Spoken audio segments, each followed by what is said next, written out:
One quick question. Real quick. Emily, you ready? Emily, you ready? Mayor, it's 4 o'clock. 4 o'clock. What year do y'all have above-ground water like the road? I don't know. I'll get back with you. All right, folks, we're going to start this. Have everyone to mute their phone, please. Welcome to our Tuesday, May 12th council meeting. It's nice to see a full crowd. I need a motion to call the meeting to order. Motion. Second. Second item, the adoption of the agenda. I need a motion to adopt agenda. Motion. Second, Second. any discussion? All in favor? Aye. Opposed, same sign. Alan, Please bow your heads. Thank you, God, for this beautiful day today. We thank you for your hand on this town and count the many blessings we have because of your goodness. We pray that you will continue to be with all our residents, our mayor, vice mayor, this town council, our town manager, and all of the town employees. We also lift up our world leaders that they may seek peace in your name. May God bless Beach Mountain and God bless the USA. Amen. Amen. thank you, Councilman. Pledge of allegiance, please. I pledge allegiance to the flag of the United States of America and to the republic for which it stands, one nation, under God, indivisible, with liberty and justice for all. Somebody else had Thank you. reiterated. I would say please.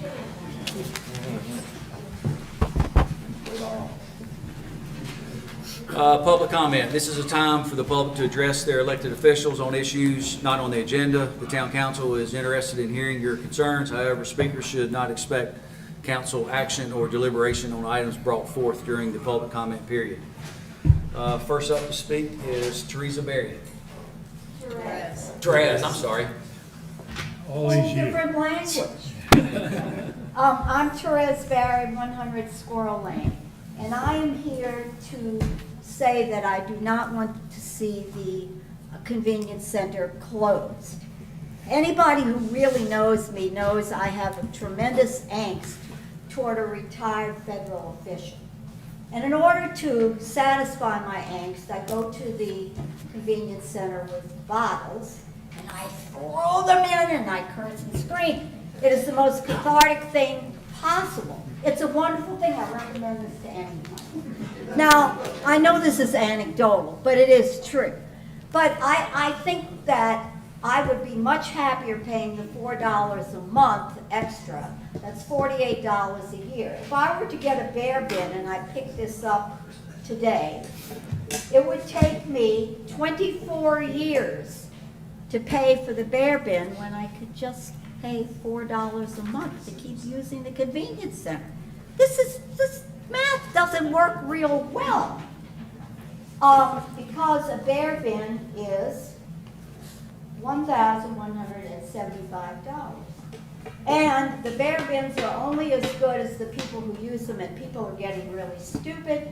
I brought, for example, and I know you can't see my phone, but on Northridge, here's an example of a bear bin with the junk thrown all over the place by some fool who couldn't figure out how to shut the bear bin. Now this happens all the time. Even more bizarre is this bear bin on Pinnacle. What's wrong with this bear bin?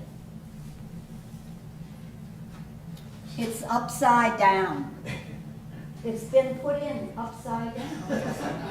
We got smart people around here, right? So if people can't figure out how to use the bear bins, how is having the convenience center closed and junk strewn everywhere instead of just here and there? Also, it's kind of a pain on who knows if the weather is terrible, you put your stuff out and the bears get into it. It's a mess. So anyway, I would like to voice an opinion, as I said, that I think we should keep the convenience center open. Thank you. Thank you. Ms. Anderson? Ditto to Clarice, but we've been through several of the garbage bin trials and none of them worked. And finally, when we had the option to promise that we would not rent our property, we could deliver our garbage to the convenience center, and it has worked. And so I want to just affirm that being allowed to deliver our own garbage to the dumpster works best of all. We don't have any mess in our yard anymore. But I also wanted to tell you all you're doing a super job on so many things, and I read through the past few minutes, and I'm pleased that we are addressing the issue of water runoff and increasing the drainage system around the parking lots. Way to go, guys. I really appreciate it. And the other thing is the long-range planning that's going on. That is excellent, and I'm so excited and hope that I can be a part and have some input in what's what and what's going on the mountain, because I love this place and I want to live here happily for a long time. In closing, I'll just say, aren't the daffodils gorgeous this year? And I'm here for the trees. Thank you. Eva Jones? Hi. Hello. Hello, everybody. I'm Eva Jones on 100 Speedway Road, just down a ways here. And I'm glad to be a member of Beech Mountain, have been since 1975. Okay? I know there's lots of changes and everything else going on. First and foremost, I've been through the same thing that Ms. Anderson has been through, Teresa has been through. I've been with garbage cans down in the ground to having garbage bins above ground, having wood garbage bins, to having bear cans. This winter, there wasn't one Monday that I did not carry garbage in my truck that I picked up along the roads, okay, because people left them outside the barricades that were already filled to the nth degree. There were properties that had their garbage all over, and some of them paid fines and fees that are given by our utility company, anywhere from $100, $200, and $500, and then no more pickup. Okay? We have a problem. And a lot of that problem is the maintenance of our garbage. Please, if you don't have garbage pick up, by the way, you go to Banner Elk and use Avery County in Banner Elk, across from the center there, the fire department. You can deposit there. You can deposit outside the back gate of Beech Mountain, okay? And you can also deposit going down Foster and by the winery. Those are your three options if you can't deposit up here, right?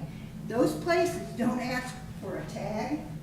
They don't ask where you live, but we here live both in Avery and Watauga County. Our utility center is in Avery County, not Watauga, where most of us live. So I don't know where most of our garbage goes. Does it go to the Avery and Watauga, or just one county? I know tonnage is a big, big problem of what it costs. I don't get any more garbage pickup from the town because I live in a condominium. I have to have a dumpster. That dumpster, I don't even know if we've redone the contract on it. No one's gotten in touch with me to tell me that the company that we've had is still doing it or not. I know we've discussed it, but I don't know if they're still going to do it this coming year. And they've done a terrible job.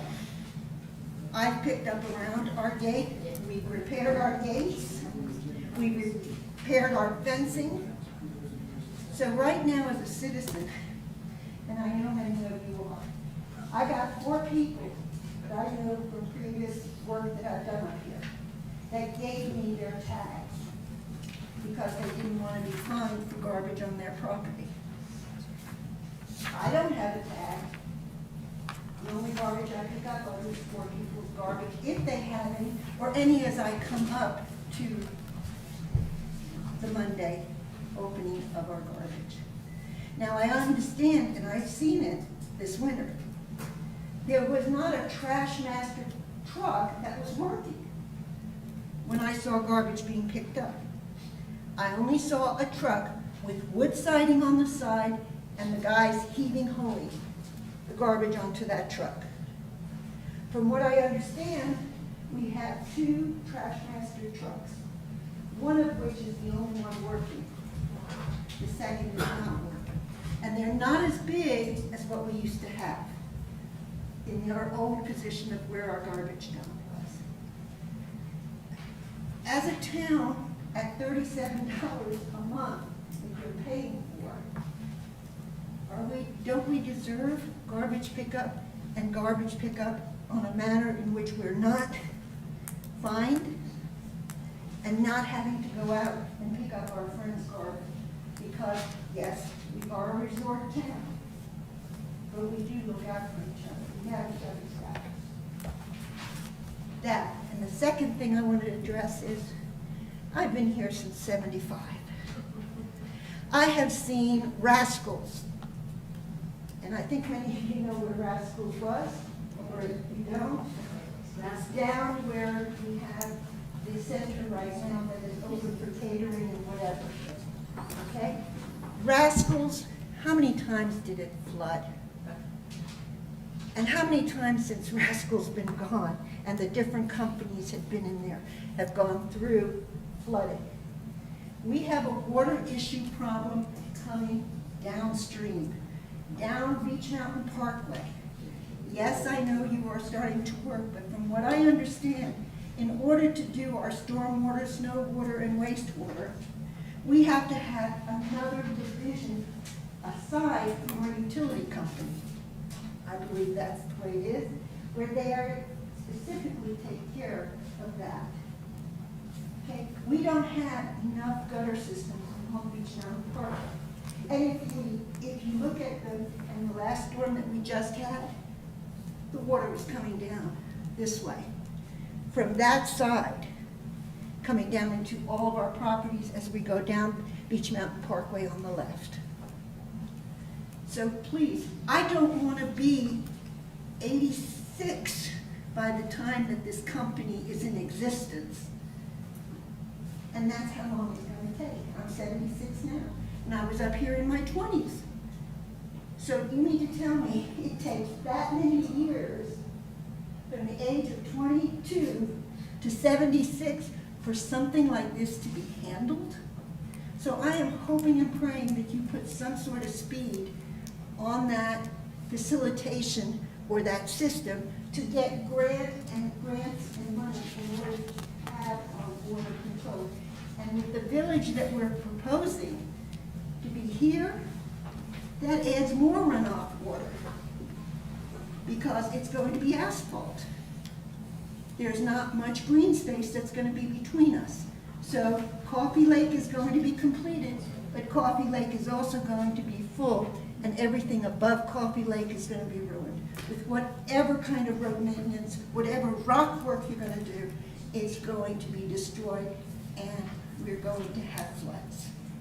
That's all I ask, is please be expedient on that, and at the same time, please do not close the garbage area. We need it.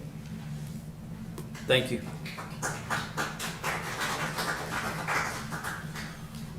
I see 2 new guests here today. I'd like to introduce Jason Hildreth. He's our Director of Golf at Beach Mountain Club. And then also our club mayor, Richard Mayron. Welcome to y'all's first meeting. So we have a long presentation in front of us, so if you want to leave, now's the time to do it. Okay, item 6 is our commercial district plan presentation by the Hill Studio Group. Mayor, let me introduce David Hill from Hill Studio. Yes, sir. This is phase 2, funded by the TDA, and this hopefully today will answer the question which is most important to me is can it be done feasibly, funding-wise, financially? What does it mean to the town? All the pretty pictures are great, but if we can't find a way to pay for it, then we need to put it on the shelf and move on. So David's here today, going to do the presentation. It is lengthy. I tried to get him to cut it back, but after sitting through it, this is the most important piece that I think we're going to deal with. So I beg your indulgence, and hopefully we'll get through it. And you'll like the news. Dave? Thank you very much. And thank you all for having me back. Delighted to be here. Thanks, everybody. As you recall, today what we'll do is I'll give you just a very brief update on the plan since October 25. That's the last time I was here, last October. A bit of a phasing update of how we would phase the commercial district. And the real large discussion today is a financial analysis of the commercial district, a brief calendar update, and then finally next steps. So, as you recall, there's a map of the downtown commercial area out in the hallway here, and many of the people in this very room helped us through a number of public workshops last summer to build this plan. And so, we'll start with this right here, and this is the plan we left with last October. And you'll recall, the commercial district is also a mixed-use district, and it tries to solve some parking problems on the mountain, some circulation problems. It's more like a downtown built in a park district where there are large green streets for people to walk. It's a very walkable downtown, and it celebrates the views. So these were some of the sketches that are outside, and most of this is still exactly the way it was. Sledding Hill remains, for example, as you see in this picture. And we clean up the Beach Mountain Parkway, bringing in parking, sidewalks, really making it a very nice downtown kind of street. So let me show you this plan. In order to start to build a financial model, we need to go to a little bit more detail on the master plan. We need to make sure that the grading would work, that the roads would work. We need to make some adjustments for some people who don't want their properties in the plan. So I'm going to show you this, and this is the October plan, and there are two places that you'll see a change. One is down toward the bottom. We know now there's the road that kind of shoots out to the left is going to actually have a lot more traffic on it because it's going to be eventually a loop road around the mountain. So we revised some stuff there, also to work with grades. And at the very top left, there was some property owners that aren't interested in having their property as part of the plan, so we adjusted to take it outside of their property. So this shows how it changed. You'll see in the lower left how we align our roads better, and then in the upper left, you'll just see it change just a little bit around the stream and some property lines. I'll do it one more time for you here. So you just see those subtle changes in those two places. The rest of the plan is just the way it was last October. So we feel like we refined it just a little bit to make it work. After that, we got into the different housing types that you might see in the plan in order to build a financial model. And so these are examples, but they're from all over the country. This is not a Beach Mountain type of architecture. It's more like the type of housing that you might see in the denser part of the commercial district. Including things like, ADUs, people starting to build those. That's an additional dwelling unit over a garage you'll see in the upper picture here, or the tree houses in the upper right are cottages. So we started to build a little bit more detail on that so that we could do calculations to understand the financial model. And the other thing that we started to do was to work on phases. And so what you'll see here is the northeast corner of our downtown is proposed as the first phase. And this is the area that is north of the Pinnacle, and it has the road, the parkway that goes around the Pinnacle. It has a hotel in the project, and that'll be first. And one of the reasons of that is that property owner is very interested in moving ahead right away. Otherwise, we might have considered phase 2 first, which is this piece. The reason that this isn't the first phase is that this is a North Carolina highway where we're putting in the large circle, and it's going to take us a little bit of time to get on the North Carolina plans and get that through. So this will follow a couple years behind phase 1. Then phase 3 glues those two phases together. It's right in the middle of the project, near some of the public works lands. Phase 4 is the southeast corner, heading out toward the wedding barn. And then the last phase is some owners that aren't interested in participating, so this is further out in the future and can come into the project, or it doesn't really have to. This is phase 5 in the northwest corner as we head toward the ski slopes. So all those together show the phases. That was important to, again, to build a financial model. So each of these, we've given them a name, and we might, if people want, we can change the names, but this is just easier for us to understand. The north neighborhood, that has some commercial uses, hotel units, townhouses.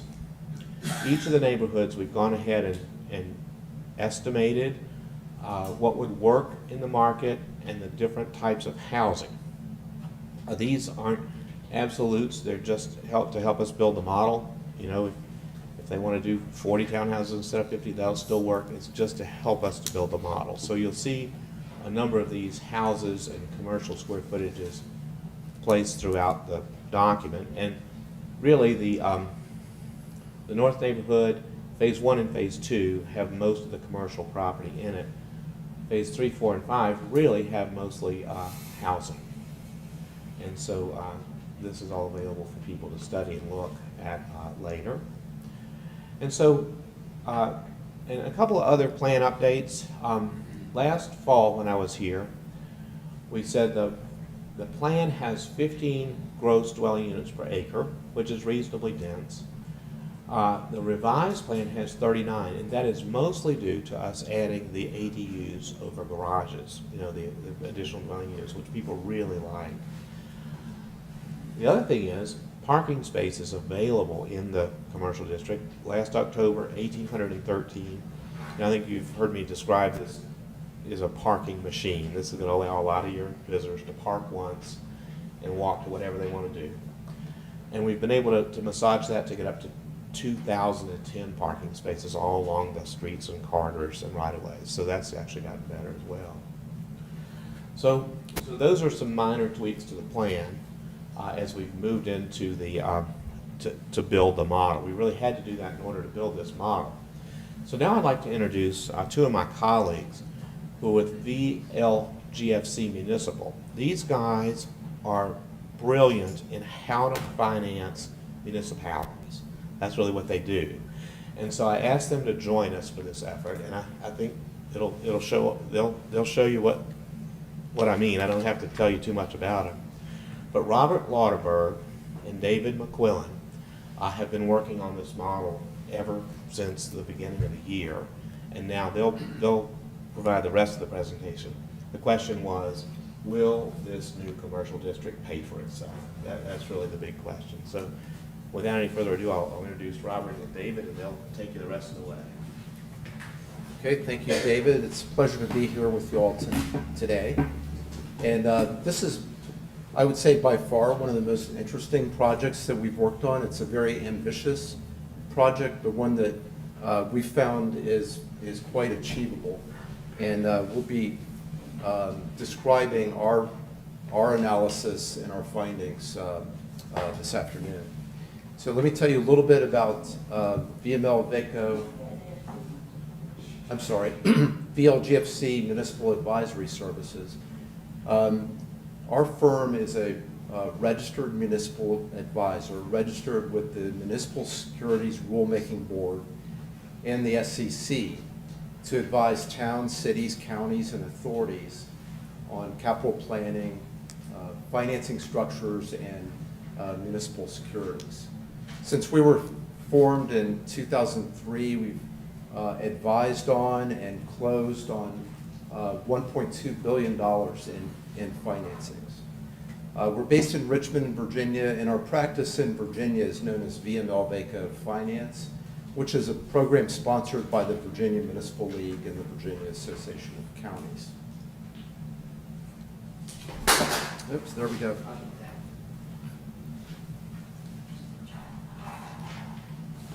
Thank you, sorry about that.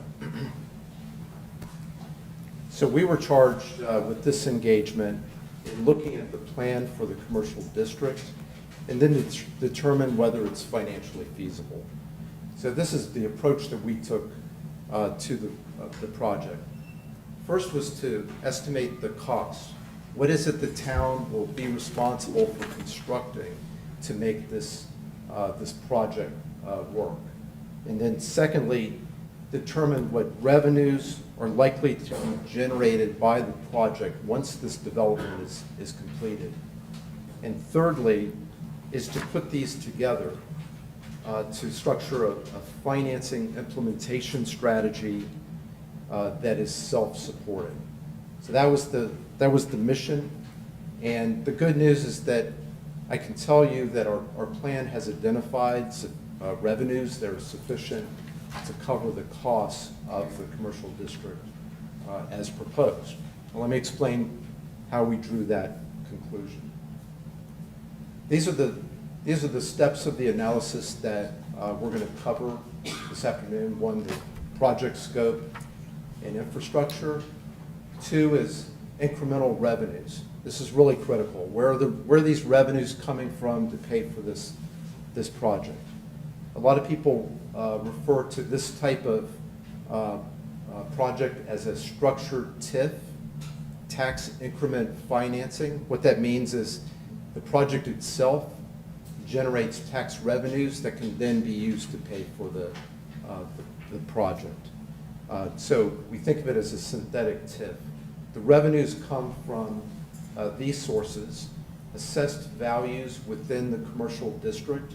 Obviously, that generates more real estate tax revenue. The impact on assessed values outside of the commercial district, again, increasing real estate tax revenues. And then there's some other smaller sources that we'll talk about as well. We'll cover the financing strategy, and we'll look at the water and sewer fund. We decided to address the water and sewer fund separately from the other improvements in the project, separating it from roads, for instance, from stormwater drainage, from sidewalks, streetscapes, and so forth. Because the water and sewer fund is an enterprise fund. It's basically a service that the town provides to residents, water and sewer, and you set rates at a level that are intended to cover the cost of that service. And we're going to be bringing on a lot more users of the water and sewer service that the town provides, and that's in itself going to generate more revenues. So we looked at that as a separate piece. And then secondly, lastly, we have some conclusions that we'll share with you. So as David said in his presentation, this project falls into 5 distinct phases. For our analysis, we were interested in the timing of each of these phases. So our assumption is that for each phase, there'll be 18 months of work by the town to put in the infrastructure that's needed for that phase. You know, building the roads, building the water and sewer, and so forth. 18 months. And then an additional 18 months would be used for private development of that phase. So each phase, we're looking at probably a 3-year time frame from the beginning of construction until it's completed. The town center phase, which is the second phase that David pointed to, this is really the centerpiece of the project. And it begins in 2031, according to this plan, and would be completed by 2034. These are the costs that we're looking at for each of the phases. The first 2 phases, to me, are really the most critical ones. They comprise about 60% of the total cost of the project. these are also the phases where all commercial development will be centered, including the 2 hotels to be built. So this would be the focus for the town for approximately the next 6 years. These first 2 phases total $53.4 million in infrastructure that needs to be built. The general fund portion of that is about $40 million. So that's what we're talking about in the relatively near future, over the next 6 years. Which brings us to the incremental revenues that we'll be able to use to support the project. The primary source of the revenues, I would say by far, will be the property taxes that are generated by the new development within the commercial district itself. So we needed to analyze what the value of this property will be after it is fully developed. And this is to me, this is the crux of the analysis. And so we used 2 major data points to try to estimate these property values. One is to ask the question, well, what does it cost to build the private development within the commercial district? And then secondly, what is the market willing to pay for these structures, these houses, the commercial development after it's built? So to do this, Hill Studios, David Hill, hired a professional construction cost estimator and gave him some assumptions to use on the development within the commercial district. David covered some of these already. The residential housing, about 70% of that would be high-end housing, 15% mid-range, and 15% workforce housing. There are 10 housing types, 3 apartment types that will be constructed in the commercial district. And the commercial development, the businesses, the shops, the restaurants, the bars, and so forth, those will occur in the first 2 phases, about 18% of it in the north phase, and then about 82% in the town center phase. Looking at the market side of the equation, we wanted to look at actual market values for properties in communities that are similar to what we hope to build in Beech Mountain. So these would be communities with seasonal economies, maybe a disproportionate number of second homes and rentals. They would all have a town center, because that's essentially what we're building. Across the street is a town center with walkable destinations to restaurants, retail, entertainment. We were looking for places that are integrated with a key amenity. By that I mean what you have here is a ski resort. So we want to look at other ski resorts. We also looked at some beach communities as well to assemble comparables. So we selected 5 communities to use for this comparison. And they're not all identical to what we're trying to build in Beech Mountain, but they all give us some insights into this type of development. The 5 that we selected were Stowe Village in Vermont, North Conway in New Hampshire. It's connected with actually 2 ski resorts, Cranmore and Attitash. We looked at Breckenridge, Colorado, kind of as a model for this type of development. And we looked at 2 beach communities as well. These were all pretty similar in terms of population. They all have town centers or are built as villages full of amenities. one way you can judge empirically if a community has a town center with amenities is to look at its walk score. So walk score is a measure, you may have seen this before, but if you look at a real estate listing, many times you'll see a walk score listed for the property that you're looking at. Walk score is a measure that's produced nationwide for, I think, for every community in the United States. And what it's measuring is how close in proximity or how easy it is to walk to attractive amenities, like I was describing, the retail, the restaurants, the bars, the stores. In big cities, it could include schools, healthcare as well. That makes New York City and San Francisco extremely walkable. Whereas a ski resort can probably strive to be in this 60-point range in terms of walkability. We're not trying to provide an easy walk to a school or a hospital or major grocery store. But for a ski resort, something in that 50 to 60 range is probably the ideal. And Beech Mountain currently is at 6. That means as a community, you have many assets here, but walkability isn't necessarily one of those. It's a very automobile-dependent community.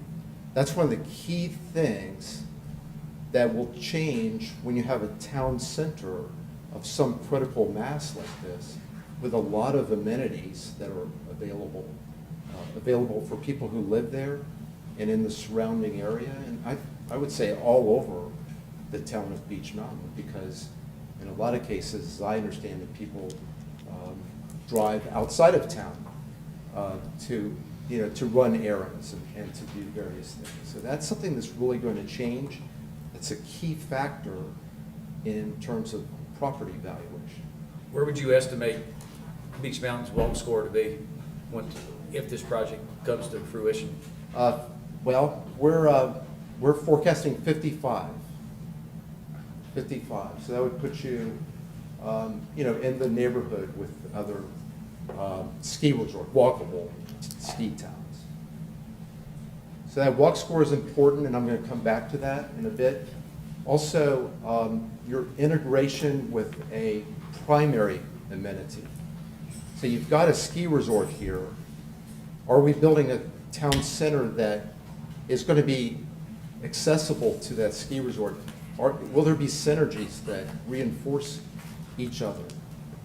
We wanted to look around the eastern United States, especially at ski resorts, and see what are good models to use for town centers that are closely integrated with a ski resort. What we found is there really aren't perfect examples of that. You'll find them in the western United States, in many of the large ski resorts, not so much here. So two of the best examples we could find were Stowe, Vermont, for one, and then North Conway, New Hampshire. So Stowe, Vermont is, if you look down here at the bottom, these little dots are just, I used Google Maps and asked it to show me restaurant locations. That gives you an idea of where that town center is. So the town center for Stowe, Vermont is down there where those two highways come together. The ski resort is up there in the upper left. Well, that's about a 15-minute drive between the two. It's not really an integrated place, but the village of Stowe is very much oriented toward skiing, and that's what drives the economy of that village. It's just not integrated the way we have the opportunity to do here, I think, in Beech Mountain, because you are in such close proximity. North Conway, New Hampshire is another example. Now this, you can see with the red dots, sort of where the town center is in North Conway, and to the right is Cranmore Ski Resort. So it's actually adjacent to that ski resort, its amenities or its commercial businesses are along that highway that runs through the town. So it's not fully, that as a town center, it's not fully mixed use. It's kind of more centered in one part of town, and that's several blocks from the ski resort. So it's not fully integrated, I would say, but it's at least well integrated. So those were two examples. We wanted to see what property values look like in those places. Now, for a great example of a fully integrated ski resort town, Breckenridge, Colorado is one good example of that, and there's a number of others in the West. Whistler, Park City, Vail, there's a lot of them. Breckenridge is actually a historic town. It was a mining town originally, next to this big, beautiful mountain. And so they have the good fortune of being really adjacent to the mountain. You can see they built a ski lift that goes right down into the town. Well, that's part of the plan for Beech Mountain, is to have a gondola from the town center to the ski resort. So you can see this is kind of an exciting opportunity here, because it's unique. It'll be unique, I think, in the eastern United States to see this kind of thing. Breckenridge is huge, of course, and we're not trying to beat Breckenridge, but if Beech Mountain is successful in building kind of a small-scale version of Breckenridge with that kind of walkability, with the amenities mixed throughout this village, and access to the ski resort, what a great opportunity that could be. So going back to our chart, we included a couple of beach towns, and you're probably going, why did you include beach town? Did you get confused by the name or something? No, it wasn't that. But these give us some good insights into the type of development that is being proposed here. Because these are both communities that were founded fairly recently. Seaside, Florida was founded in 1985. Rosemary Beach, Florida, that was founded in 1995. So these are all new, and these are master planned communities. And I think importantly, they were following this philosophy of how to develop a new community like this from scratch, that David has probably referred to many times, new urbanism, which refers to mixed-use developments, multiple housing styles, a mix of price points from workforce up to high end as well. So these kind of communities are unique. And these are two of the best examples of that type of development which is being proposed here. They happen to be integrated with a beach rather than a mountain. So it's not a direct comparison, we realize that. But we wanted to at least look at the pricing there. Now, I'll say this before I go over how the property values compare.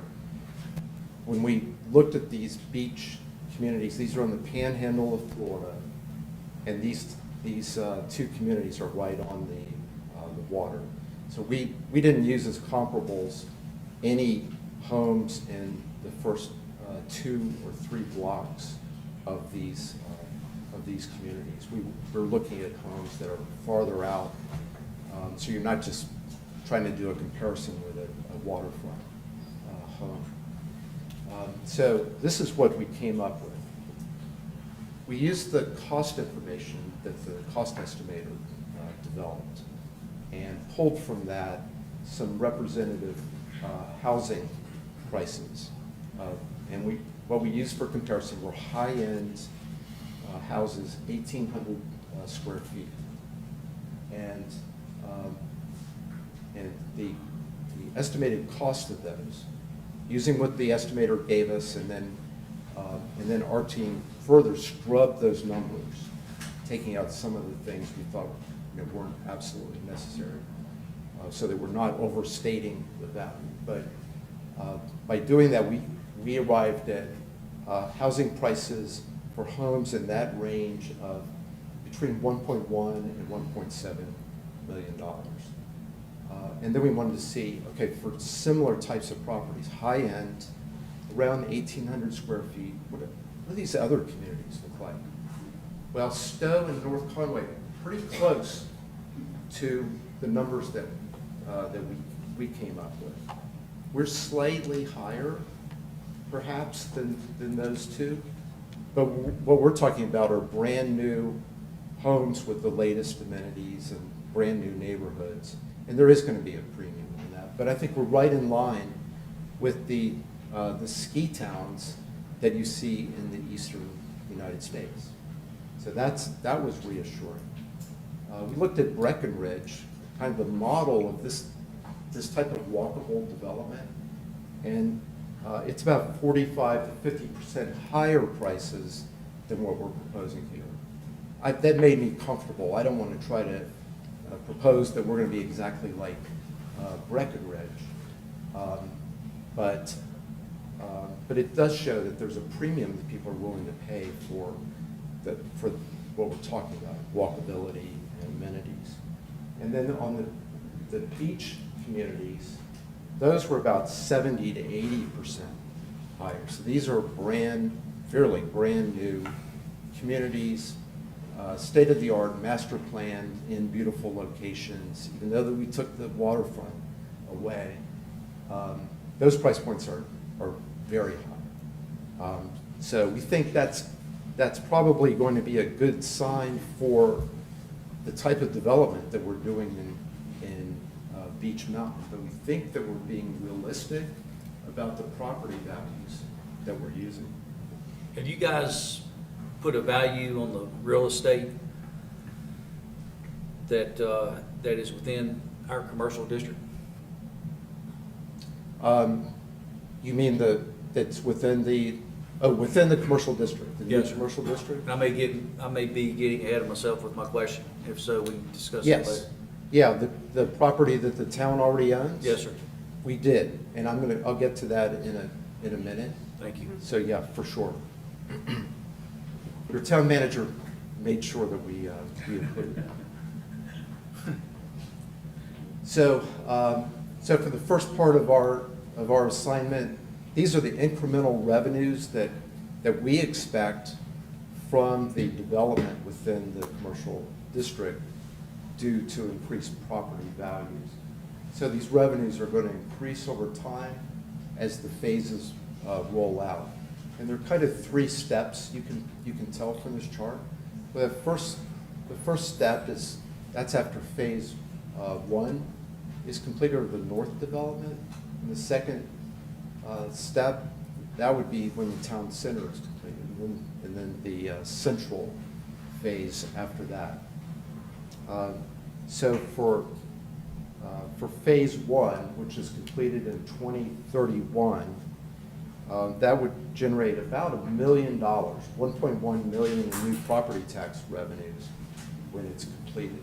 That's the phase that'll include a hotel and new residential units as well, and some commercial. And then after the town center is completed, and this brings in really most of the commercial development here. This is what makes the project really attractive. Once that's completed in 2035, then the new property tax revenues from that plus phase 1 would total about $3.6 million in new revenues. So we're seeing robust revenues coming out of this project. Next thing was to look at outside of the commercial district and what kind of impact that may have on property values outside of the district. So from studies, there are reasons to expect that property values will appreciate even outside of the commercial district, for these reasons. One is what's called the amenity effect. And this is where you're adding retail, dining, jobs, entertainment to a community that increase the neighborhood's appeal, it improves its aesthetics, the vibrancy, and the perceived quality of the place itself. Secondly is the proximity effect, where if these are amenities that are easy to reach, even by walking, that convenience has a value as well. And then there's some additional benefits, I think, unique to Beech Mountain. Being part of a ski resort is one of those. Another one is just cleaning up some of the features of that property across the street that people don't necessarily, it doesn't necessarily draw them to these things. The water tank, the public works facility, all those are going away and being replaced with, a beautiful development. So we think even outside of the commercial district itself, there's going to be some boost in property values. We broke that down into 2 zones. Zone 1 being closest to the commercial district, between half a mile and a mile, and then everywhere else in the town of Beech Mountain. And we're basing this on studies that have been published in over the years. There's actually a number of these people where academics were looking at the impact on property values from developments like this, and they almost universally find that there's a positive benefit from developments of this type. There's certain developments that may not be attractive. You live across the street from a new shopping mall, that may not be a great thing for your home. But this is the kind of development that's likely to benefit everyone in Beech Mountain. This is what those 2 zones look like. You see the commercial district in the middle. Zone 1 is that area right around it, and then Zone 2 being the rest of the town. So then this comes back to the walk score that we were talking about. And you asked where's our walk score going to be when this is completed. So at the bottom, these are projections for the walk score. So you're low in the scale right now at 6. When the first phase is completed, that's when you're going to see some increase in that walk score. And then when the town center is completed, it'll move into a different category of being what's described as somewhat walkable, but for a ski resort, it would put you in a good place in terms of this walkability. Well, getting up to that level that would be about a 50-point increase in the walk score. So how would that relate to property values? Well, the Mercatus Center, which is a center at George Mason University in Northern Virginia, they did a study on this, and they looked nationwide. It was a nationwide study that they did to try to find a correlation between walkability and walk scores specifically and property values. And they concluded that on average, that for every 1 point in the walk score, you could expect property values to increase 0.1% up to 1.5%. So for a 50-point increase in the walk score, that would equate to 5 to 7.5% increase in property values, at least for properties that are close in to the commercial district. I think that's too conservative myself, because I think this is a unique situation where you're creating amenities that just to a large extent don't exist today. And so I think it's going to have possibly an even bigger boost than that. But we're going to go with what Mercatus came up with, and assume that we'll get some kind of boost. What that equates to in dollars is, it kind of pales to the property values that we're looking at inside the commercial district, but still an increase. 2034, 170,000 in additional property tax revenues. 2046, 385,000. Again, I think it's a little conservative, but that's probably a good idea for planning purposes to use conservative assumptions. Another source of revenues is the occupancy tax. There's a 6% tax on short-term rentals or hotel occupancy. The occupancy rate in Beach Mountain is 40%. Today, we think with this town center being created, you'll have a few more year-round residents and visitors, so that occupancy rate might increase to 50%.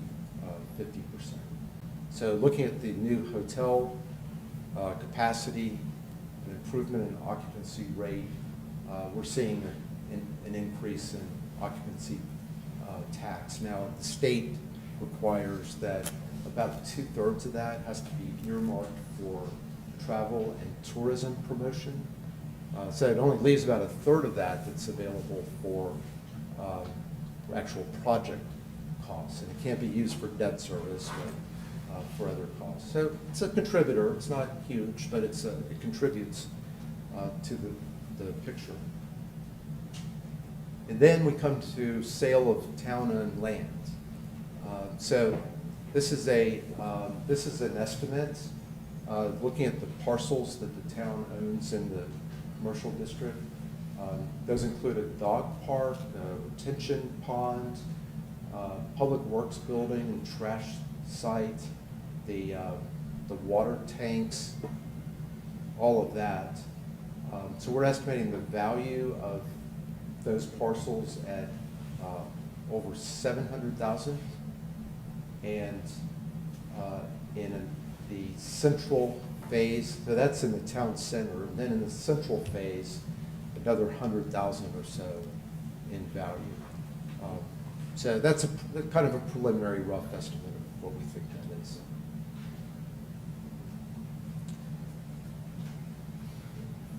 When you put all this together, the property values inside and outside of the commercial district, the occupancy tax, the sale of town-owned property, by fiscal 2035, that would mean that you would generate an additional $4 million in revenues.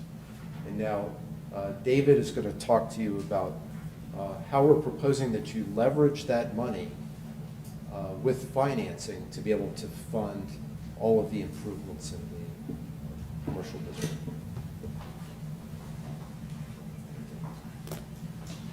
Thank you.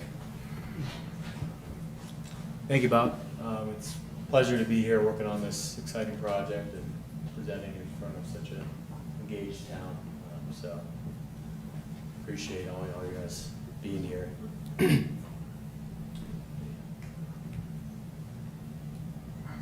So yeah, as Bob mentioned, I'll be getting into more of the nitty-gritty assumptions on the debt side and also the water and sewer. But I'll start with the debt. So on the general fund side, we're thinking that the project costs outside of water and sewer piping would be funded here, and the security for that would be a general obligation pledge. This is appropriate. You're investing in public infrastructure that benefits the entire community. It's the strongest security the town can provide, and it's usually paired with a longer-term repayment structure, so that helps keep your annual costs down. With any sort of recommendation, we like to kind of describe both the benefits and the risks so you get the full picture. While the North Carolina Local Government Commission oversight in this issuing debt is definitely a plus in terms of credit support. does introduce some timing and political risk along with the referendum.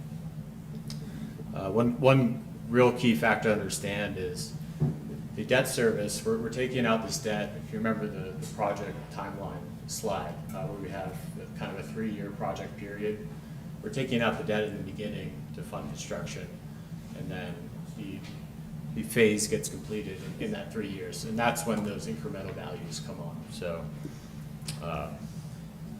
you're incurring debt service before that private development is completed.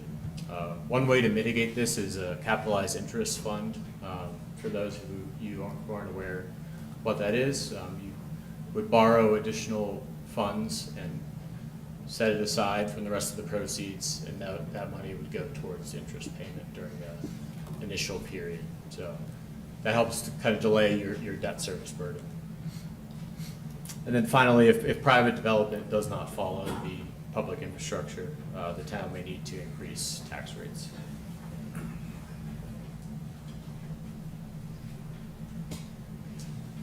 On the water and sewer fund side, we expect a revenue pledge is appropriate. You're preserving your GO debt capacity to use for the other side of things.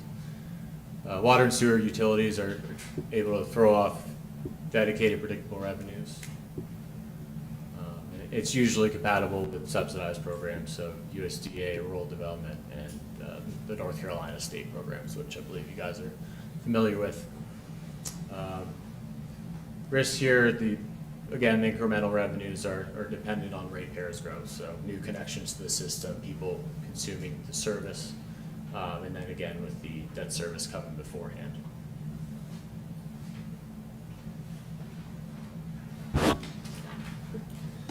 Here are the kind of specific assumptions we're using. So, like I mentioned, general fund, public bond offering, GO pledge. We're using a term of 30 years, an interest rate of 5%. These are based on publicly available municipal market curves plus a spread. And then on the water and sewer side, we're looking at rural development, 40-year term, 475 is the rate. That's the currently published USDA rate. And for both, we're having a capitalized interest period of 18 months. So that matches up with your construction. Obviously, terms of the actual financings would depend on market conditions at that time, but we think this is a good representation of what the town could have access to.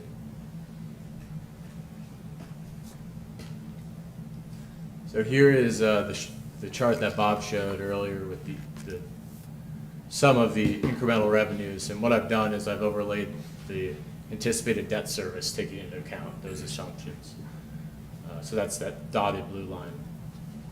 Over the course of this whole period, so this is looking at 29 through 42, the new revenues are mostly aligning with the new debt service requirements. You will notice, going back to what I mentioned, how there's a bit of a delay into where the revenues start coming in. 2029 and 2030, there is a gap, and that is a total of $1.5 million. So that would either need to be funded via reserves or grants, which I will get into later as an option, would help decrease that debt service requirement and also close that gap. But past 2035, surplus income, you'll see that can help build back up fund reserves to a pretty high level and also cover any unanticipated interest and increase in operating costs.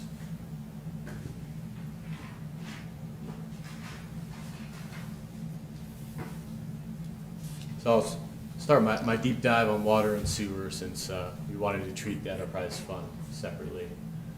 A lot of times when we're doing water and sewer analyses, it's a aging utility system with declining users.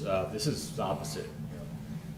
You're adding ratepayers to your system, which should lead to additional revenues to support the debt you're taking on. We model residential ratepayers, which would be the majority of impact, using 2025 billing. So we have an average of 1,800 gallons per month and a monthly bill of $160. given that the majority of your current users are residential, we went a little bit different approach on the commercial side. So we're using square footage assumptions and then national medians or benchmark estimates per square foot based on the type of commercial space. In addition to the new ratepayers, there are also system development fees, also called availability fees, like in your budget. So those are incurred on new developments following a fee schedule. So it ends up being actually pretty significant. And then finally, tap fees are incurred upon connections. So these aren't necessarily, used to cover debt service, but it could free up funds elsewhere, given that some of that tap fee cost is for like salary or people's time. So that could be an added benefit.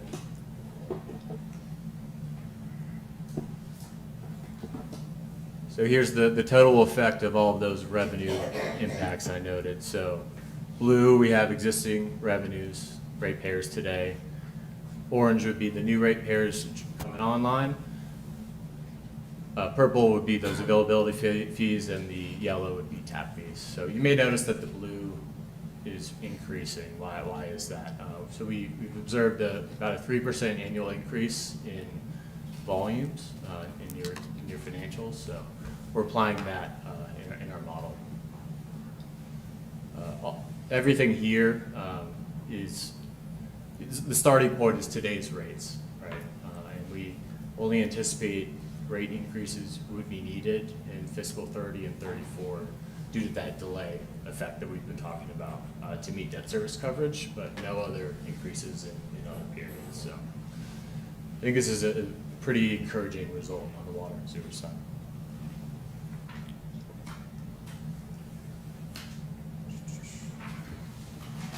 So here's what the debt looks like. So I've, again, orange new, blue old, dotted line would be debt service coverage. So kind of our usual recommendation is a 1.15x coverage. That's considered adequate. And for a comparison point, your current USDA loan has a 1.1. So given those two rate increases over 20 years, which is pretty reasonable, I would say, the Water and Sewer Fund maintains covers throughout the planning period.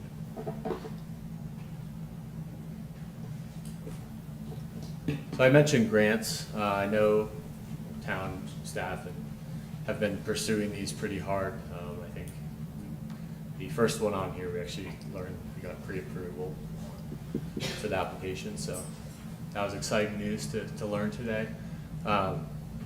But what this is really important is, any grant monies would reduce the amount you'd have to borrow, and then in the long term, reduce the amount of interest you have to bear. So, especially in the early periods, phases 1 and 2, as we've been mentioning, this could go a long way. So there's 3 different grant opportunities currently being pursued. I won't read the entire description of each, but the Appalachian Regional Commission, you can apply up to $700,000 per phase. So you could keep going back for each new project. The town has been accepted in their pre-application to fund an access road to the North Neighborhood area, and then the full application is due this summer. The EDA provides federal funds to support development areas that had natural disasters in 23 and 24. So the town plans to apply for a $3.5 million grant, also for the North Neighborhood phase. And then finally, the North Carolina Department of Commerce has a district revitalization program, kind of similar, impacting or revitalizing areas damaged by Helene.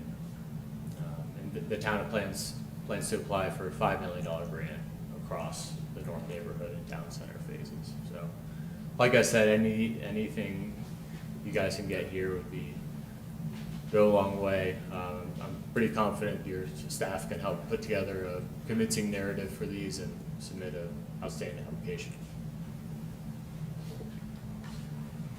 Well, With that, I'll turn it back to Bob for some conclusions.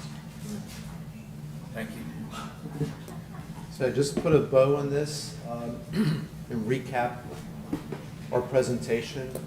The proposed commercial district will require a significant investment by the town that we're estimating at $88.9 million over all 5 of the phases. The revenues to fund the project will be generated 90% by property tax revenues from the new development within the commercial district, 10% from other sources, including outside of the district. We found through empirical studies a linkage between walkability and property values, and it's a pretty consistent relationship that a number of studies have been able to show. And that's exactly the type of development that is being proposed here, or something that will be a very walkable town center with amenities. We think another driver of property values is integration with a key amenity, the ski resort, which is somewhat unique in the eastern United States and gives you a real opportunity to take advantage of that. Our model assumes the issuance of tax-exempt municipal bonds for the general government improvements. And these bonds would be issued in phases, so as each phase is being constructed, the town would be financing those phase by phase. This really reduced the risk to the town, which we think is important in undertaking such a large project like this one.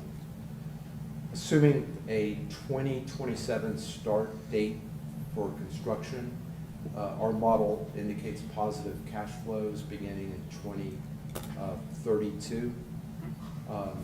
Some of the initial debt service that's owed can be covered through capitalized interest, in other words, borrowing in the financing, the interest, the funds that can be used to pay interest costs initially. And that reduces the cash outlay on the part of the town. The only gap that we've allowed in our model is a cash contribution from the town of just under $1 million to get the project started. You can take that, or you could include that in capitalized interest as well, or look for other funding sources. We thought that was probably a reasonable, reasonably small commitment really for the town to make. So would you be able to do an interest-only loan from 2027 to 2032? We could probably do it for easily 2 to 3 years. And so that's the little bit of the uncertainty and why we provided for a cash contribution. It may be possible to do it. It depends on, I think it depends on how we go about this and whether that's going to cause the pricing of bonds that we issue to be higher. There would be various factors to look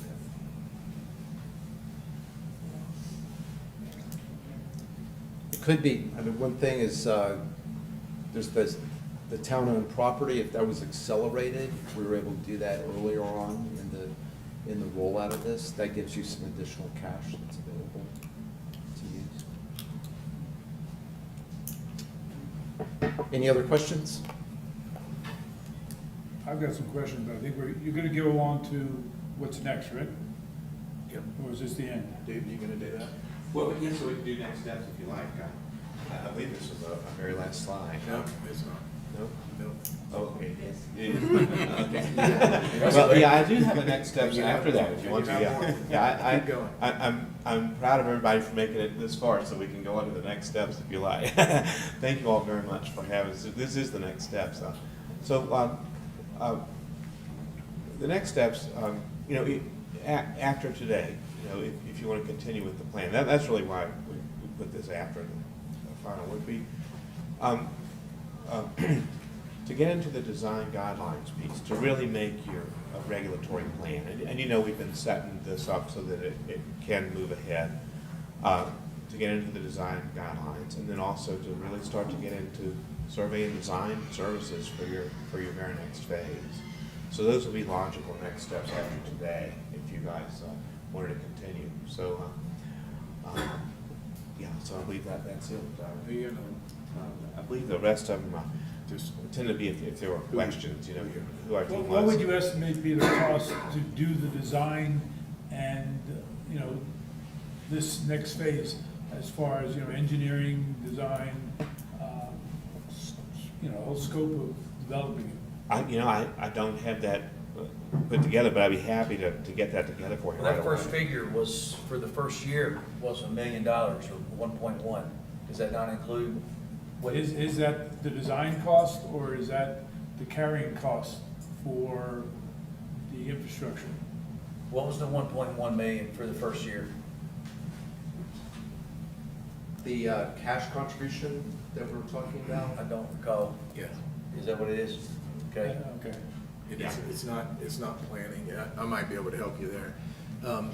Assuming this answers your question about the financial feasibility, and you like the suggestion on how to finance it, we would go to phase 3. And I've approached the TDA about funding that as well. As you know, TDA has funded the first 2 phases. And that would begin looking at the code-based issues that needs to be put in place before we do design. We do need to get the roads and utility preliminarily designed, but it's more planning. And I told the TDA it would be similar to the first 2 phases, 125, 150,000. They haven't done any work on proposing a scope, and we haven't sat down and negotiated any dollars, but the design of the project would not be in this phase. It would be more, we need to start building the codes, the regulatory codes, the zoning, go through the form-based codes that we'll need for this district, maybe creating a district. Those things would be in this next phase of the plan. I mean, my thoughts is, you know, this is all great and everything, but unless we got a developer willing to come in and build homes and build commercial structures and stuff like that, you know, where do we know that, where's that threshold as to, okay, we got a commitment from Joe, and he's willing to build 60 units plus a hotel, okay, then we can look at putting up $1 million to do the design. Well, and that's not where we're at, because there's not a developer that will come here. We have no plan, we have no zoning for it, we have no form-based code. We have nothing more than pretty pictures and now a financial model that the experts have said is an option to make it work. We need to go to that next phase. It's not bringing in a developer to start building. We don't have the infrastructure to do that. You don't want to lay out all kinds of money and then find out nobody's willing to come up here and develop it. You know, I mean, what comes first? Well, I'm not sure what you mean by a lot of money. We're not asking to lay out the $1 million for the No, town. but to design this town center, design Yeah. the sewer system, the water system, and the drainage systems and all that, which needs to be done to take to a developer. So a developer says, well, I can see putting a hotel here, you know? So what comes first? Well, typically, the developer builds the utility and then turns it over to the town.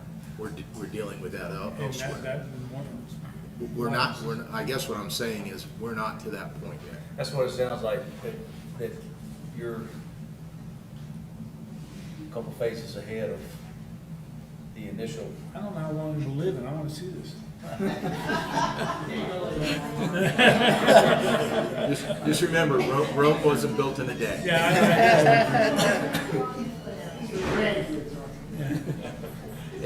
And the other thing I'd like to throw out there, this is a lot of information, there's a lot of detail here.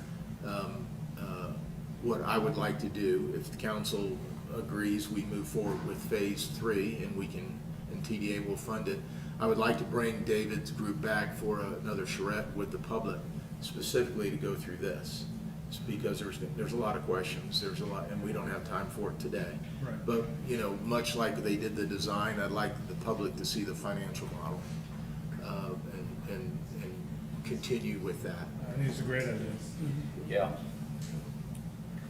Anyone else have any questions for David? Guys, thank you for your time. I'm sorry. We need, go ahead. Thank you for your time, David. Thank you for you guys coming up here. One behind the big. No, sir.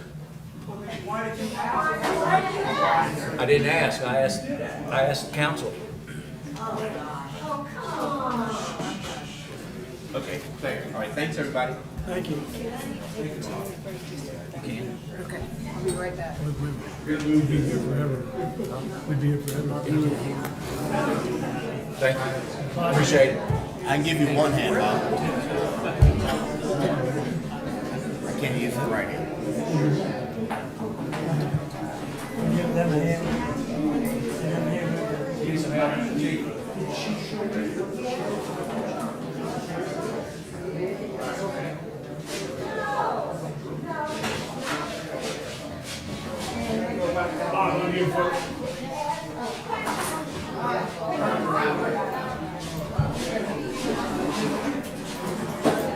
Good job. Good job. Trip hazard. That's gonna be a line. That's right, That's my life. Your liability.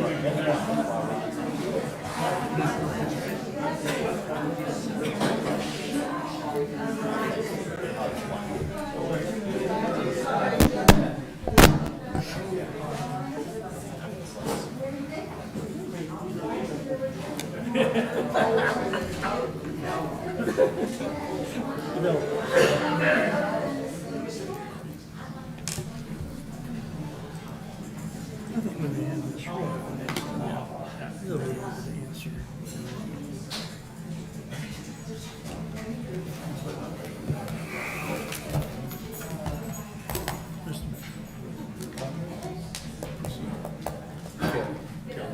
Oh, Kelly had it.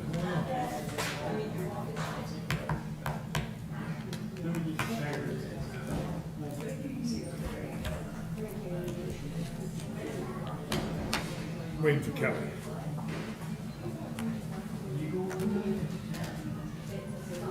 Can I ask for direction? Do you want me to schedule a charrette? Yes, sir. Yes, sir. Okay.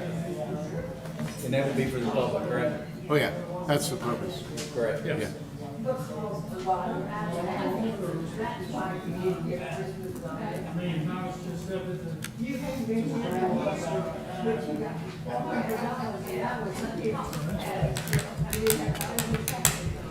All right, folks, we're gonna start back. Mayor, one more thing. I'll schedule the shred for this, and we'll also post that presentation on the website so that everyone has access to that. Okay. Very good. Okay.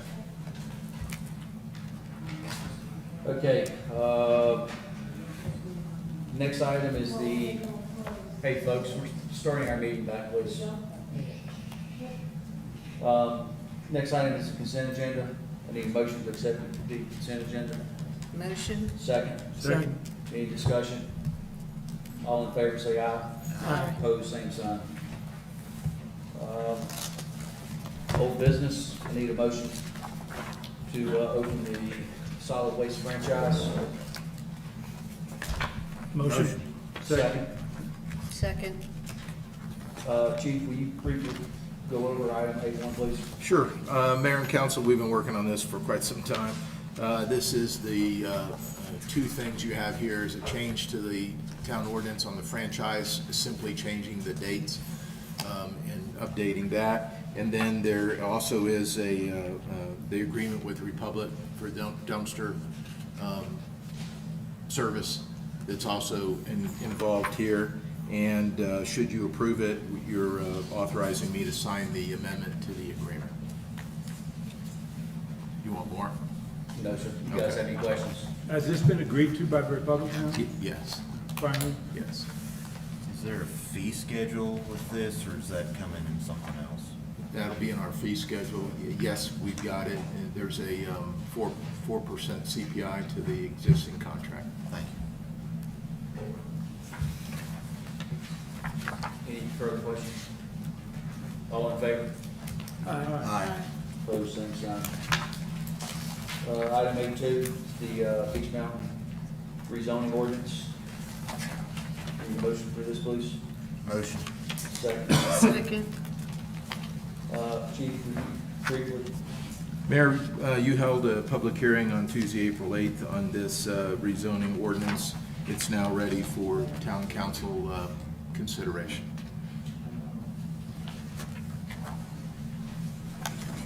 You guys have any questions? All in favor? Aye. Opposed, same sign.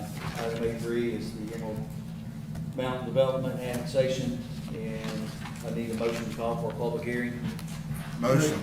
Second. Mayor, that'll be public hearing on June 9th, June 9th. 2026, on the proposed voluntary annexation. You guys have any questions on this? No. All right. Item 8.4. Mr. Mayor, will take a vote, sir? I'm sorry. You're right. All in favor of the public hearing? Aye. Aye. Opposed, same sign. Thank you for it. Probably gonna be a few more. All right, sir. Item 8.4 is the Emerald Mountain Development rezoning of annex. I need a motion for a public hearing. Motion. Second. All in favor? Aye. This will also be on the 9th? Yes, sir. Yeah, June 9th. In favor, yes. And just as a point of clarification, you'll have the public hearings, and then eventually you'll need to consider the annexation first, and then the zoning. Can we do that concurrently? Or one after another? Yes, one right after the other. For towns with zoning, you can't have property in town that's not zoned. So Right. once it comes in, then you have to give it the zone. The issue, you've asked me to have public hearings and then put the consideration on the next agenda, which would be in July. The property owner is looking to annex as soon as possible. You may want to consider reviewing, after the public hearing, having me put it on the agenda for consideration. We haven't been doing that in your direction, but this is, time is of the essence. So I'll need that direction for the clerk to either post it on the June agenda for the rezoning and the annexation, switch was around, or July. I'm all in favor. June? June? You guys good? Yes. June? You got Yeah. that, Emma? June's fine. Okay, thank you. Yes, sir. So all in favor for this to be public hearing in June, I need a vote. Yes. Aye. Aye. Very good. Item 9 is new business. This is the, it's the first reading and public hearing on our town budget. Need a motion to open for the public hearing. Motion. Second. This is when I ask if folks can speak, correct? Does anyone care to speak first?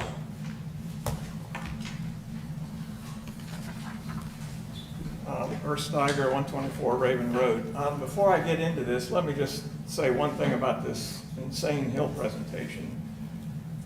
This is Beach for- Mountain, I this is understand for- that this, it all ties together.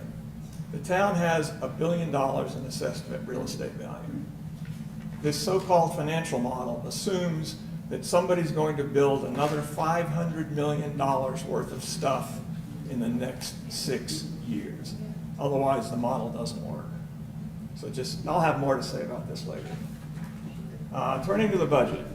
This budget seems to have the same problems as some of the others. Rec has too much money. Employees still are not paying for their health insurance. There's too much paving going on. The council is still benefiting from the 100% tax increase that basically happened 3 years ago that none of y'all seem to be willing to acknowledge. But let's really turn to sanitation because that's really the crux of the public's concern at this point.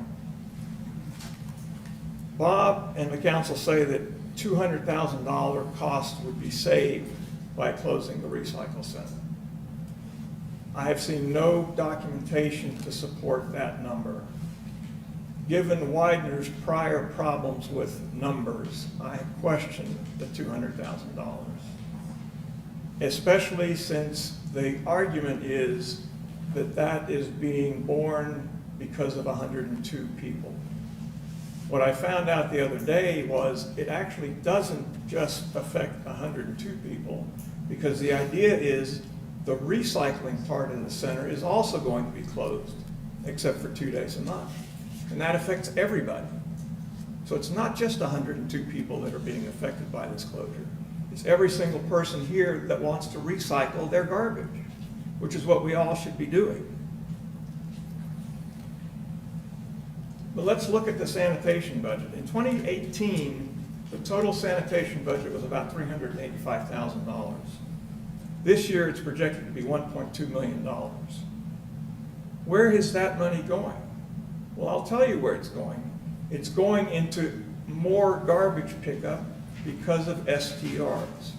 And that's the elephant in the room that nobody on council wants to address. The reason we have twice a week garbage pickup is because of STRs. The reason we have all of this additional trash problem is because of STRs. If you really want to solve this problem, what you need to do is focus on how best to solve that part of it. One suggestion would be is that for the basic sanitation fee, you get one pickup a week, which is more than what most people need. If somebody needs 2 times per week, they should pay double the rate, and those would be the STRs. Similarly, if you really want to save some money out of your sanitation budget, close the recycling center for, right now it's open 5 days a week, make it 3 days a week. Have one person on duty, that's one employee. There's no way that one employee is going to run an additional $200,000. There's just too much funny money involved in all of these calculations. A prior council made a commitment to the taxpayers of this town. Those of us who did not want trash containers in our yards could continue to go to the recycling center.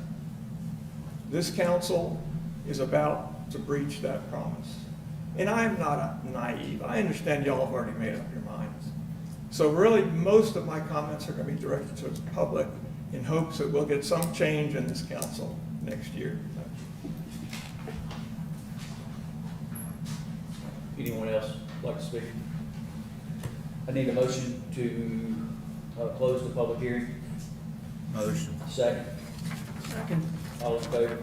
Aye. Right. Aye. Item 9.2, this is the lien recovery and slope repairs project. I need a motion to open this. Motion. Second. Second. Chief? Mayor, this is long time coming, 588 days since Helene. This been out to bid multiple times. Substantial design work. This is for the slope failure on Charter Hills Road and then Buckeye Creek Road by Shane Park. We finally have gotten FEMA approved bids. In your packet, you'll see that the engineer has made a recommendation for Rock Creek grading. And I would, if you so choose to approve it tonight, which I hope you do, we will issue a notice of award first thing in the morning, get a notice to proceed, and get this work underway. What does this all encompass? I mean, in the Reader's Digest version. Well, I've learned a great deal in this project. So let's say Charter Hills, for example. Charter Hills, I didn't realize this, but it had failed before in a previous storm, and actually the town had bought the land below Charter Hills and refilled where the slide is. There's bedrock at about a 45-degree angle below Charter Hills. And what happened was all the dirt that was put on there years ago after the failure slid off again. So FEMA will not pay for simply putting dirt on. So we're having to have a geotech engineer design soil nails and micropiles that actually go into the rock, and a wall is built, and then the road is replaced on top of that. They're both similar. The one on Buckeye Creek Road isn't as steep and will take less effort, but the Charter Hills Road one is going to be a engineering feat. We've already relocated the sewer. The sewer had to be moved to make way for these repairs. We've repaired Dogwood Lane. The slide had landed up against the house on Dogwood Lane, so that has been repaired. Dogwood is now complete, and this is the final repair to Charter Hills. Moving to Buckeye Creek, not as steep, similar engineering feat to solve that. The Buckeye Creek has to be relocated. Shane Park has to be changed, the parking area, to facilitate this endeavor. That slide will be repaired with a much smaller height wall. And then another project will come back in to replace the culvert at the crossing, which isn't before you tonight. So it's over $3.5 million, and this should be reimbursed by FEMA when we get to that point.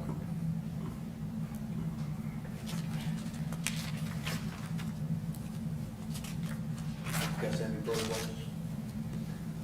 All in favor? Aye. Opposed, same sign. Item 9.3, I need a motion to request for proposals. This is the audit and financial statement preparation. Motion? Second. You guys have any questions on this? Just gonna ask why we're changing firms. I guess maybe a little background would be good. The auditor that we've had no longer wants to do that type of work anymore. She made her last presentation to you here. We went out on the street, did an RFQ, request for qualifications. We had to do it twice. Contacted the League of Municipalities as well as the LGC to get some recommendations on some firms. If you take a look at this firm, their clients, they're heavily based in municipalities and counties. And they were the ones that Steve Smith and I deemed to be suitable for our auditing purposes. Any questions? All in favor? Aye. Opposed, same sign. Chief, you're up. All right, I know we've been here a long time, so let me try and get through this. FEMA update, Buckeye Lake, Lake Coffee, they're now intertwined, are submitted. FEMA is again requiring multiple engineering responses. I've had to hire another engineering firm to work with the two that we have to answer some of the what I consider to be ridiculous questions that FEMA has submitted. I do believe I told you last month about their proposal for a $240 million project to suck water out of the air. We're asking for a $30 million solution, and they came back with, take a look at this $240 million solution, which won't work. So now we're arguing about putting a cofferdam in Buckeye Lake, and we've had to bring in some special engineering folks to attest that the bedrock below the lake cannot be drilled and piled. We stand the risk of fracturing the bedrock and losing the lake in its entirety forever. What that means is multiple delays, additional expense that we are covering with the hopes to be reimbursed. And every day that goes by, we don't have Buckeye Lake repaired, we don't have the intake repaired, the dam is at risk. We were the recipient of a state of North Carolina notice that our dam was deficient and ordering us to immediately seek funding and get it repaired. So I'm going to work on that first thing tomorrow. So And the next day, and the next day. so we've got our next round of submittals to FEMA on the 15th to this RFI. I do want to report on the mayor's letter campaign. As we've reported, the mayor sent letters to all federal, state, even President Trump and the Homeland Secretary, and those have started to present some results. We had a visit last week from Congressman Chuck Edwards and his team. They came up, looked at Buckeye, went to look at coffee, got a briefing, and today I got word from their staff that they would be writing a letter in support up at the federal level and trying to move some things along. Congresswoman Virginia Fox likewise has been engaged. The mayor's had conversations with both, and you may want to give more information, but on both of those ends. So we're getting some movement from the top tier. What we're not seeing is the rank and file in FEMA, taking a look at this solution and coming up with something to do there. Did you have something you want to add on that? No, sir. I mean, the visit from Congressman Edwards, the mayor drove him around in his truck at warp speed. And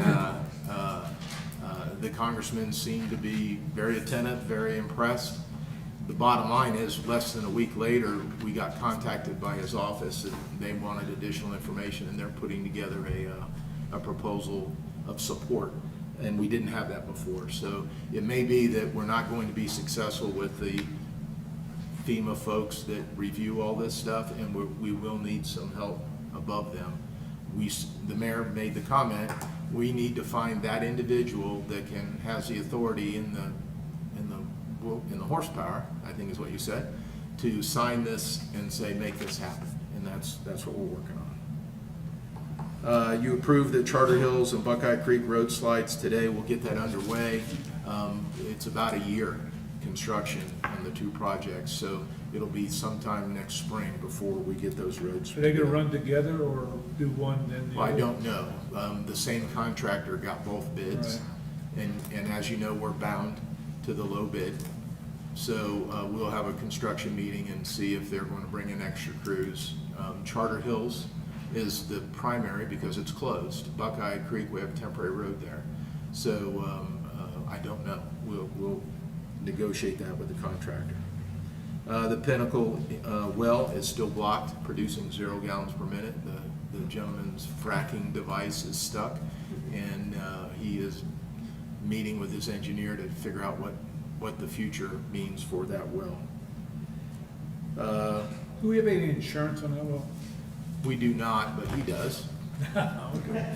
And we've made it clear that he either returns the well to the pre-event capacity, which wasn't much, or he drills a new well for the town.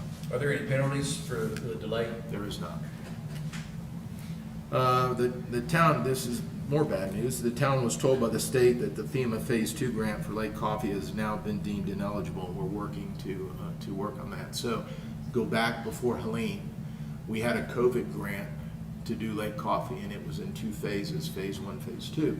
It paid for Phase 1, which was the engineering, over $2 million of all the engineering and design and permitting.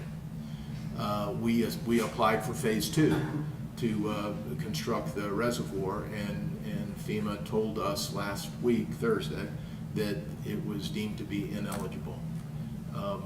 However, I had put in a request for an additional $135,000 to do some additional borings in Coffee, which I'm going to tell you about in a minute, and they approved that. So I'm not sure how you approve additional funds for an ineligible project, but we're dealing with FEMA here. So we've appealed that, and we've got our consultants, Haggerty Consulting, working on that, and we'll see where that goes. Which brings me to Lake Coffee. We're going to drain Lake Coffee to drill some holes in the bottom of it, beginning June 8th. June 6th is the fishing derby, so we're waiting for the fishing derby, so hopefully they catch all the fish. And then we're going to drain it and do some bores in the bottom of the Coffee, and FEMA has agreed to pay for that. We've got a lot of road projects underway. You know, the club opened Saturday, and Clubhouse Road is a mess, but they were able to get the water lines in from the clubhouse down to Pine Ridge, and now they'll be working on the backside. Then they go to Hawthorne, they're on Chestnut. There's a lot of utility work going on in the town right now, and it's a mess. Budget's been posted, we put it online yesterday. The new book you have is what's online. This is the latest and greatest. There will be some tweaks as we move forward, but we'll talk about that again. There is a workshop scheduled on our calendar for the 21st. I have nothing on to present to you unless you want to have a workshop and you're going to give me some other direction, so decide what you want to do with that. On May 23rd, there's the Code Red race to benefit the fire department. I have to mention that. Mile High Kite Festival is the 23rd over here at the Sledding Hill, 10 o'clock. The first farmers market of 26 will be on June 5th, the parking lot. And I've already mentioned the fishing derby on the 6th at Lake Coffee. And that's it. I just wanted to make a comment. We'll do council comments here in a moment, but I wanted to make a comment that the Hill presentation was only a presentation. It wasn't a public hearing. It's not like we don't want to hear the opinion of the folks that attend. There will be a, what do you call it? Charade? Charade. Charade? A charade? Charade? Oh, wait a minute, it's a card game. But there will be a follow-up meeting like what we did, 6, 7 months ago, where we invite the public. Last summer, yeah. Last summer, where we invite the public to come in, and any and all questions will be answered at that time. When I give a number out, I don't pull these numbers out of the air. The numbers that I provide are accurate. And when I asked that, no comments to be made about the Hill presentation, the comment that was made had nothing to do with the budget. That's my councilman comments. I appreciate you guys coming today. Alan? Good. Thanks to the town Very again, good. all employees, and keeping up with getting these potholes and Creating new cut ones, out. fixing the old Well, ones. fixing new ones, maybe. We're making new Fixing ones. old ones and making new ones, so. We overlooked an accomplishment of a town employee back earlier this year, I think it was in February, where Kate Prisco was honored by the Boone Chamber of Commerce as one of the 4 under 40 recipients of, basically, she was honored for what she does in the community. And I think that should have been acknowledged earlier. It got overlooked, but I think it's a great accomplishment when our town employees are out there in the community doing more than just their jobs here at the town. And I think she should be commended for that. I thought we mentioned that. Not that I remember. But anyway. But thank you. Kate does do a good job. Yeah, so, anyway, yeah, that's all I got to really say. Mr. Stanford? Well, the Code Red race is the 23rd, and the resort opens on the 22nd. We also have a artisan kind of thing going on at the coffee shop, the resort entrance on the 23rd. So it'll be really crowded around parking lot 4. I think we all just got to take a moment and think about providing services to the citizens of the town. And, I think that it's easy for us to just cut something, and it's harder to do the work and maybe look at what other options are. And I think we really need to take a hard look at what are the other options when it's around the trash issue. I feel like I've been on council now, and that's all I do is talk about trash. Because I'm the trash czar, I guess. I think some good points have been brought up, that it's not just about 102 homes, it is about everybody in the town. I'll be honest and say I don't use the convenience center but maybe 3 times since I've lived here in the end of 21. But, it's important for some, and, what is that number? What is the right thing for it? So, just take time to think about that. I don't know. Ask for options. That's all I got. Ms. Vice Mayor? I'm one of the 102, so just to give you perspective on it. I encourage you to come to the next budget retreat, voice your opinions, give us options, come up with different ideas. currently, you know, we're discussing it, and it's not a done deal. It's discussion and looking at options. So options are key, and if you don't voice your opinion and give your options, then you have no reason to complain if it gets closed. So that's my opinion on it, and welcome to summer. You don't let us talk at the budget retreats. There's public comment, isn't there, Chief, at the beginning of budget retreats? There is. Okay, Um, well, then talk to us individually. On another note, Lisa McCray was just awarded $10 million, which is a big deal. Lee King has done a fabulous job as a cheerleader for Lisa McCray. They're going to build, I think, student housing and also some condominiums for staff housing and for professors. And I think it's going, if I'm not mistaken, it's going over to Grandfather Campus. Yes, Yeah. it's right by the athletic field there. Correct. So congratulations to Lisa McCray. Thank you guys for coming to the meeting today. It's adjourned.